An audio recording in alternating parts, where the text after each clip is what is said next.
Cauliflower உருளைக்கிழங்கு gravy எப்படி செய்யுதுன்னு பார்க்கலாம் வாங்க. அதுக்காக காலிஃப்ளவரை க்ளீன் பண்ணிவிட்டு ஆயிலில் ஃப்ரை பண்ணி எடுத்துக்கோங்க. அதே ஆயிலே பொட்டேட்டோவும் கட் பண்ணி சேர்த்து ஃப்ரை பண்ணி எடுத்துக்கோங்க. சீரகம், சோம்பு, பெரிய வெங்காயம் கட் பண்ணி சேர்த்துக்கலாம். பச்சை மிளகாய் சேர்த்து வதக்கிக்கோங்க.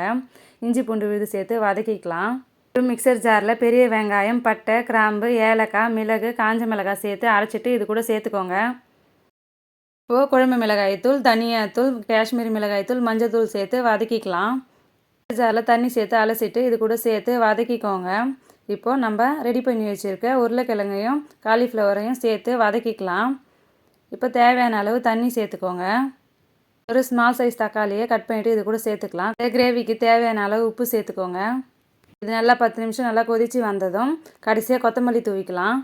இந்த கிரேவி சாதம், சப்பாத்தி, பூரி கூட ரொம்பவே சூப்பராக இருக்கும். ட்ரை பண்ணி பாருங்கள். ப்ரொக்கோலியை வச்சு ஒரு சூப்பரான சைடிஷ் ரெசிபி தான் பார்க்க போகிறோம். வாங்க எப்படி செய்யுதுன்னு பார்க்கலாம்.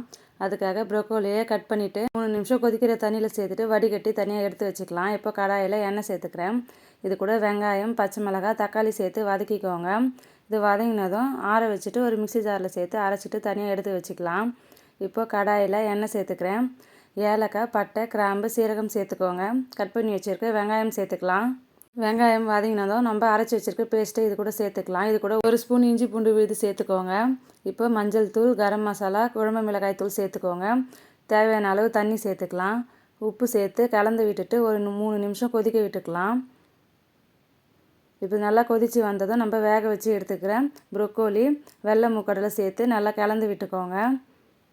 5 நிமிஷம் கழித்து கடைசியாக கொத்தமல்லி தூவி ஸ்டவ் ஆஃப் பண்ணிக்கோங்க. சப்பாத்தி கூட தொட்டுக்க இந்த ரெசிபியை ஒரு தடவை ட்ரை பண்ணி பாருங்கள். சூப்பராக இருக்கும். வாங்க எப்படி செய்யுதுன்னு பார்க்கலாம். அதுக்காக கடாயில் எண்ணெய் சேர்த்துக்கிறேன். இது கூட கடுகு, சீரகம், காஞ்ச மிளகாய், வெங்காயம், கருவேப்பிலை சேர்த்து வதக்கிக்கோங்க. தேவையான அளவு உப்பும் சேர்த்து வதக்கிக்கலாம். இது கூட கட் பண்ணி வச்சுருக்க தக்காளியை சேர்த்துக்கிறேன். இது வதங்கினதும் நம்ம பொடியாக கட் பண்ண அவரைக்காயை இது கூட சேர்த்துக்கலாம். இதை ஒரு தடவை கலந்து விட்டுக்கோங்க. மஞ்சள் தூள், குழம்பு மிளகாய் தூள் சேர்த்துக்கோங்க. கொஞ்சமாக தண்ணி சேர்த்து மிக்ஸ் பண்ணிவிட்டு மூடி போட்டு வேக வச்சு எடுத்துக்கோங்க.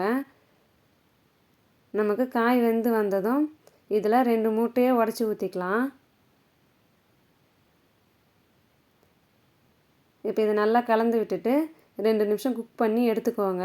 சப்பாத்திக்கு தொட்டுக்க அவ்வளோ அருமையாக இருக்கும். பூரி சாகு எப்படி செய்யுதுன்னு பார்க்கலாம் வாங்க. அதுக்காக கடாயில் எண்ணெய் சேர்த்துக்கிறேன். இது கூட பட்டை, கிராம்பு, சோம்பு சேர்த்துக்கோங்க. இது கூட பெரிய வெங்காயம் கட் பண்ணி சேர்த்துக்கோங்க. இன்னொரு பெரிய வெங்காயம் க்யூபாக கட் பண்ணி சேர்த்துக்கலாம். இதை வதக்கிக்கலாம். இப்போது இது கூட கட் பண்ணி வச்சுருக்க தக்காளியையும் சேர்த்து வதக்கிக்கோங்க. மஞ்சள் தூள் சேர்த்துக்கலாம். காஷ்மீரி மிளகாய் தூள் சேர்த்துக்கோங்க. இப்போ தேவையான அளவு தண்ணி சேர்த்துக்கலாம்.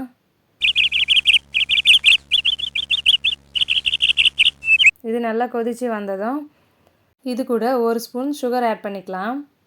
இப்போது தேவையான அளவு உப்பு சேர்த்துக்கோங்க. இது நல்லா கொதித்ததும் வேக வச்சு மசிச்சு வச்சுருக்கிற உருளைக்கிழங்கு இது கூட சேர்த்துக்கலாம்.